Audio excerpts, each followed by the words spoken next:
Hi, welcome back to Stuff About Tutorials. Today we're talking about how to change password on Pinterest. Maybe you are concerned about the security of your Pinterest account or you just want to update your password for security reasons. So today I'm going to show you how to change password on Pinterest. Check video description and I will try to leave the written instructions. So let's start. First, open your Pinterest application and log into your account. Once you are logged in, tap on this profile icon located at the bottom right corner of the screen. This will take you to your profile page.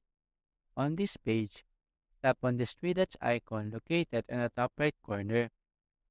A menu will appear, and here, you should select the settings option. On this window, tap on this account management option.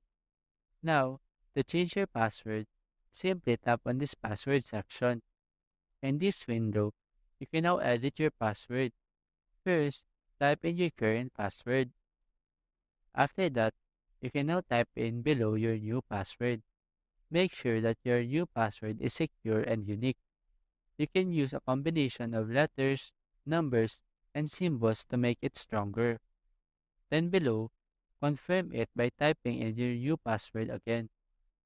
Once you have entered your new password twice, tap on this done button at the top right corner of the screen. After that, you now have successfully changed your password on Pinterest. There you go. If you wanted to know how to change password on Pinterest, that is the easiest way I know how. If you know another way to change password on Pinterest, leave a comment below. Also, be sure to subscribe for more videos.